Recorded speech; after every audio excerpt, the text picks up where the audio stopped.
Hello and welcome everybody to another episode of Books and Bytes. Today, we're going to be looking at a play that's as sharp as a switchblade and maybe even twice as thought-provoking. It's The Threepenny Opera by Bertolt Brecht and Kurt Weill. This is not your average night out at the theater. It's savage satire. It throws you right into the gutters of London. The lines between criminals and, well, the so-called respectable, they kind of blur in a haze of gin and hypocrisy. Okay, before we get lost in this foggy underworld, maybe you can set the stage a little bit for us. What's the big picture here? Imagine a world where, well, beggars are organized into corporations and love is a transaction and justice is a song and dance routine. That's the world Brecht creates. In the Threepenny Opera, at its heart, this play is a scathing critique of capitalism, exposing how greed, corruption, and social inequality rot society from the inside out. And we experience this all through the eyes of McKeith, a.k.a. Mack the Knife. Right. Exactly. He's our charismatic antihero, a charming criminal. He embodies both the allure and the danger of living outside the law.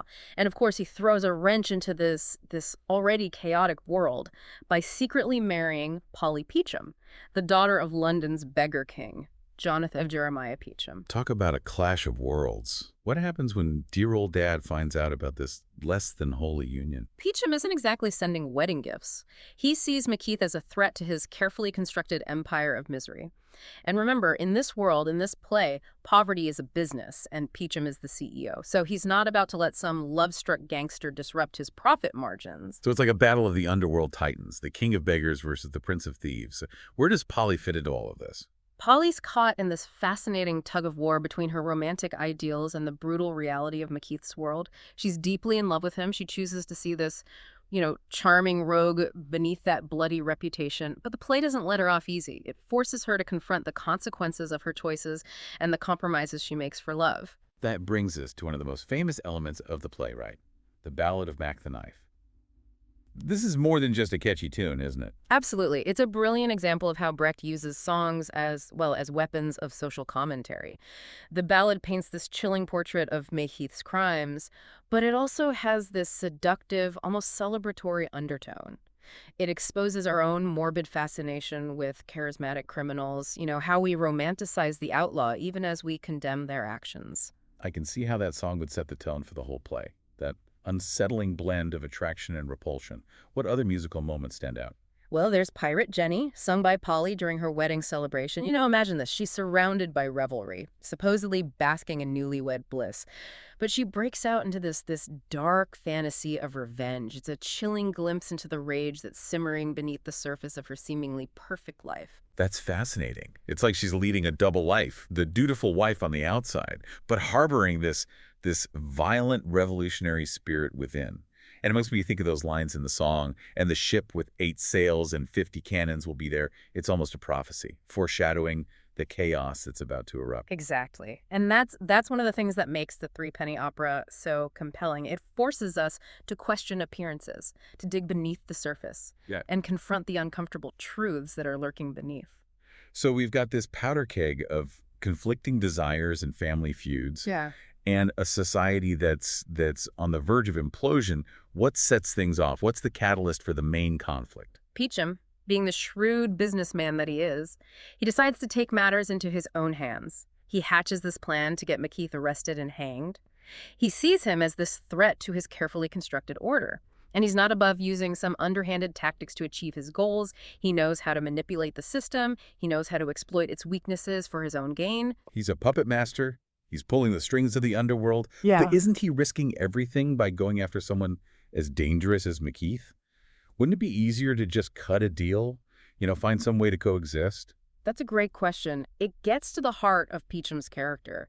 He's not just greedy. He's obsessed with control. He's built this empire, this meticulously organized network of beggars, and he can't tolerate anything that threatens to disrupt his power. McKeith, with his chaotic lifestyle, his disregard for the rules, he represents everything Peachum despises. So it's a clash of ideologies as much as it is a battle for survival. What's Polly's reaction to this? Does she stand by her man, or does she side with her father? Well, she tries to warn McKeith. She's torn between loyalty to her husband and fear of her father. But McKeith, blinded by arrogance and caught up in his own web of lies and betrayals, he underestimates both the ruthlessness of Peachum and the depth of Polly's love. He's so used to operating outside the law that he doesn't grasp the danger he's in until it's too late. That's classic McKeith, the charming rogue who just can't quite grasp the gravity of the situation until the walls are closing in. So how does he end up behind bars? Who delivers the final blow? It's not a single blow. It's a series of betrayals that chip away at his freedom. Remember Low Dive Jenny? One of McKeith's many conquests. Well, she's caught between her loyalty to her fellow prostitutes and a hefty reward offered by Peachum. In the end, self-preservation wins out, and she tips off the police about his whereabouts. This play is rife with betrayal. It seems like no one can be trusted, not even those closest to McKeith. Is this just a plot device, or is there something deeper at play? Well, Brecht isn't simply crafting a thrilling crime drama. He's using these betrayals to expose the fragility of human relationships in a world that's driven by self-interest. It forces us to ask, can love, loyalty, even basic decency, can they survive in a society where everyone's out for themselves? That's a chilling thought, and it definitely makes me want to dig deeper into this world that Brecht has created. But before we do, we need to take a quick break. Don't go anywhere, folks. We're just getting started with our deep dive into the Threepenny Opera. It's fascinating. You know how, even behind bars, McKeith's world is still this tangled web of desire and manipulation? You're telling me he's got two women vying for his attention. Polly, his devoted wife, and Lucy, the police chief's daughter, who he also promised to marry. Talk about a love triangle with some serious consequences. Yeah, and this isn't just some melodramatic subplot. It's a great example of how Brecht uses these seemingly personal conflict to expose broader societal issues. You see, McKeith's lies and manipulations aren't just the actions of a charming rogue. They reveal how he weaponizes female desire to maintain control, reflecting a broader societal power imbalance that Brecht critiques. I never thought of it that way. But it makes sense. These women are so caught up in their love for him that they become pawns in his game of survival. But they're not completely powerless, are they? You're right, they're not. The scene where Polly and Lucy confront each other in the prison is a masterclass in dramatic tension. They're both victims of McKeith's deceit, but their anger is directed at each other, not at the man who manipulated them both. It's like their rivalry is playing right into his hands, dividing them and distracting them from the real issue.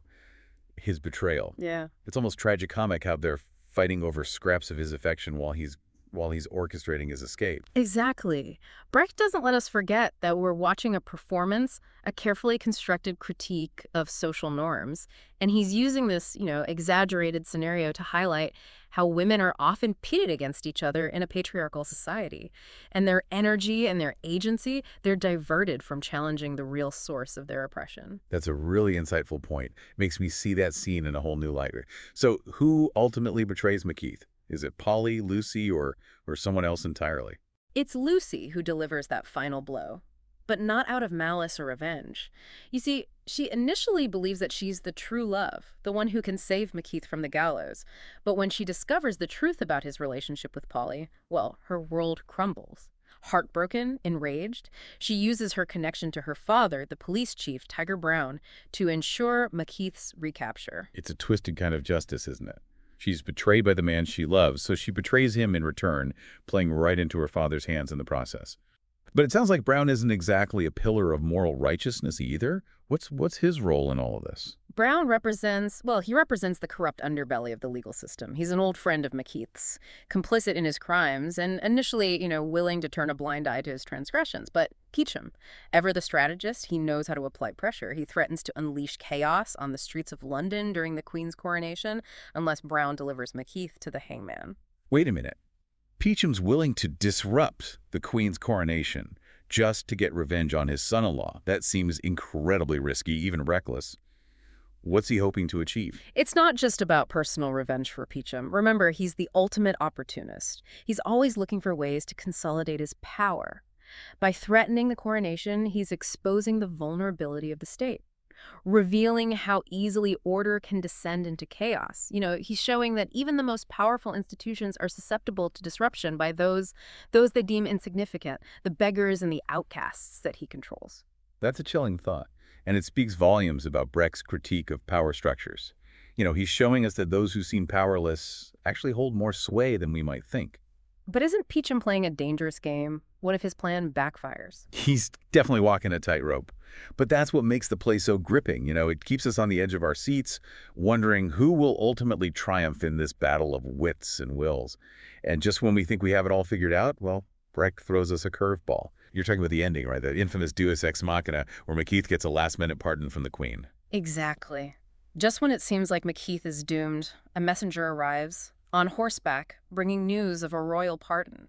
McKeith is not only spared from the gallows, he's given a title, a castle, and a pension for his troubles. It's so absurd, so over the top. I remember the first time I saw the play, I was stunned. It felt like a slap in the face, like Brecht was mocking the audience for expecting a just resolution. That's precisely what he's doing. Brecht doesn't want us to walk away feeling satisfied with a neatly tied bow. He wants to leave us feeling unsettled, provoked, forced to question the very foundations of justice and morality. It's like he's saying that in a corrupt system, the rules are meaningless. Even the most deserving criminal can escape punishment if they have the right connections. And that brings us to one of the most important aspects of the Threepenny Opera. It's enduring relevance.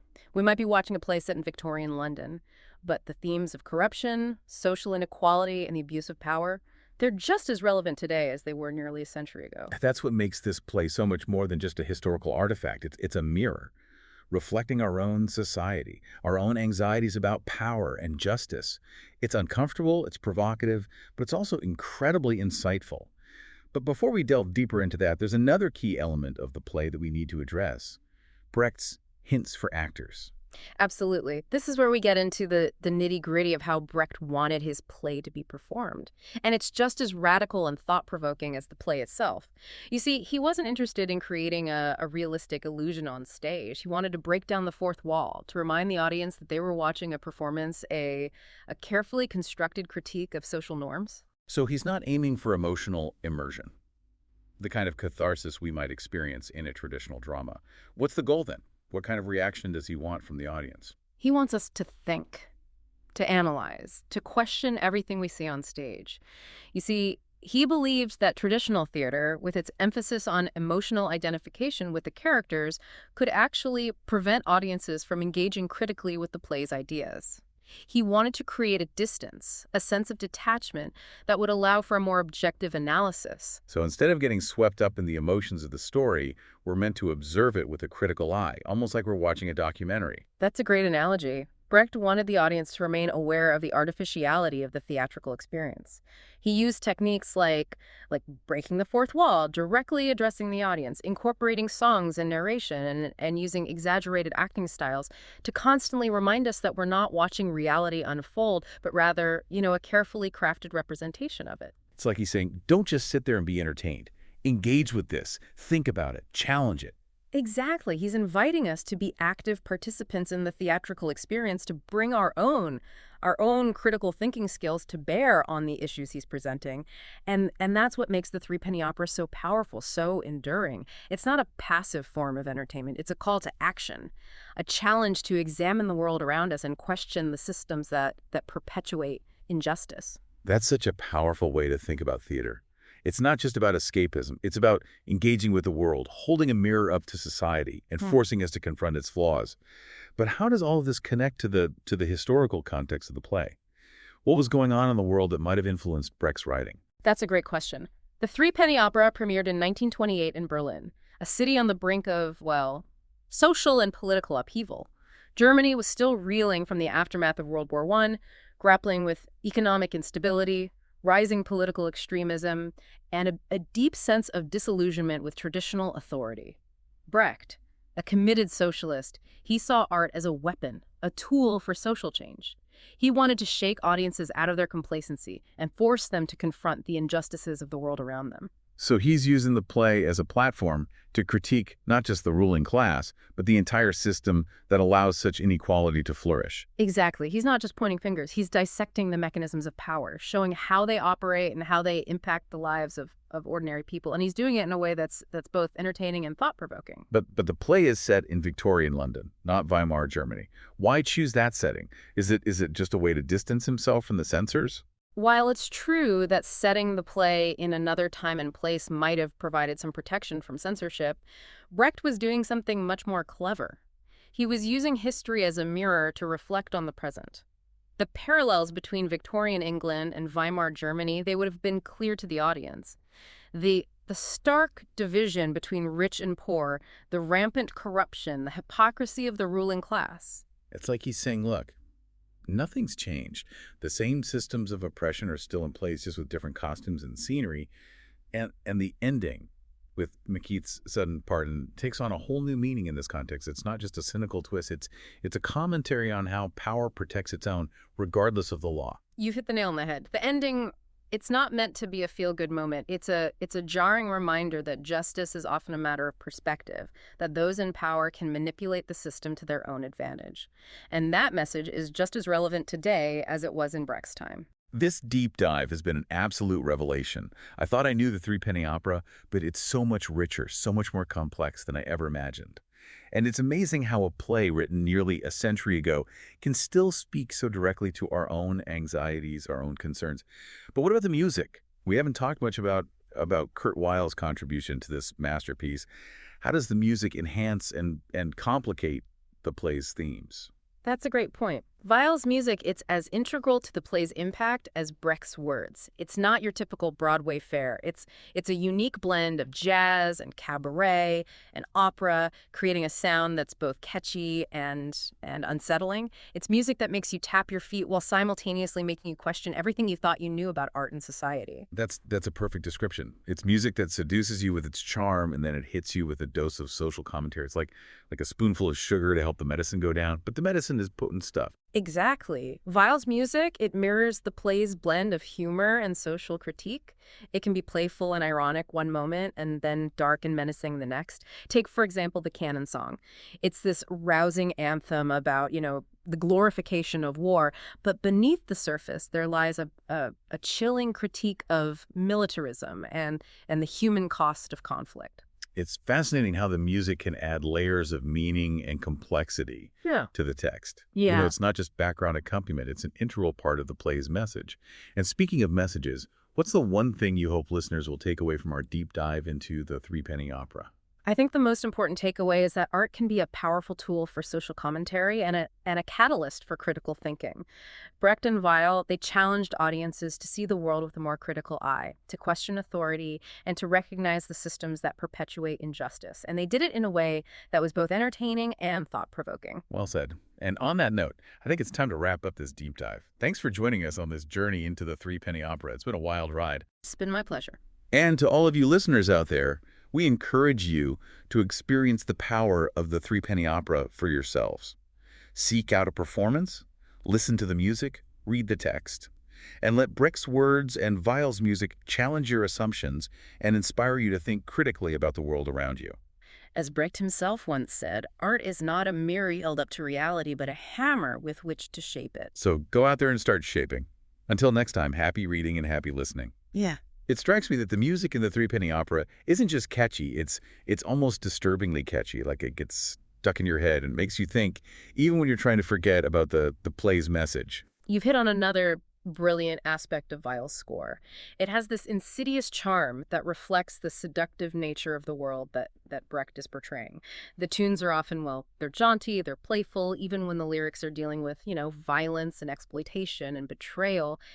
And this dissonance, it creates a kind of cognitive friction in the listener. It forces us to confront the uncomfortable reality behind the pleasing facade. It's like being lured into this world of smoky cabarets and back alley deals, only to be jolted awake by this sharp edge of social commentary hidden within the melodies. Yeah. You mentioned the Canon song earlier. Yeah. Are there any other musical numbers that exemplify this unsettling blend of entertainment and critique? The Solomon Song is another powerful example. McKeith sings it in prison, reflecting on the fleeting nature of love and fortune. It's a beautiful melody, haunting. But the lyrics are, well, they're steeped in cynicism and resignation. There's a line that always sends shivers down my spine. The world is poor and man's a shit, and that is all. It's such a bleak worldview, yet it's delivered with a kind of weary acceptance that's both unsettling and strangely compelling. It's almost like McKeith is acknowledging the harsh realities of the world, but without offering any hope for change. Yeah. It's a far cry from the romantic hero we might encounter in a traditional opera. Exactly. And that's what makes the Threepenny Opera so groundbreaking. It challenges our expectations of what theater can be, refusing to offer easy answers or sentimental resolutions. It's a work that demands we engage with its complexities, grapple with its contradictions, and ultimately confront our own complicity in the systems it critiques. This deep dive has been an incredible journey. We've explored the seedy underbelly of Victorian London, dissected the mechanics of power and corruption, and, and uncovered the subversive genius of Brecht and Weill. But before we say goodbye, I have to ask, what's the lasting legacy of the Threepenny Opera?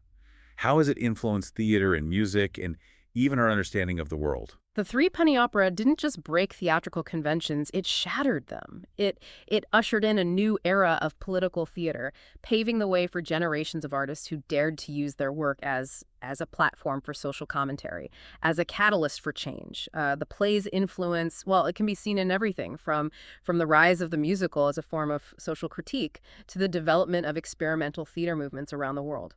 And what about its impact on popular culture? It seems like Mack the Knife has taken on a life of its own, transcending the play and becoming a cultural touchstone. Absolutely. That song is a prime example of how a work of art can seep into the collective consciousness, its meaning evolving, adapting over time. It's been covered by countless artists, from Louis Armstrong to Bobby Darin to Nick Cave, each interpretation adding a new layer to its already complex legacy. It's incredible to think that a song born out of social critique, a song meant to expose the dark side of human nature, has become a global phenomenon, a standard in the jazz repertoire.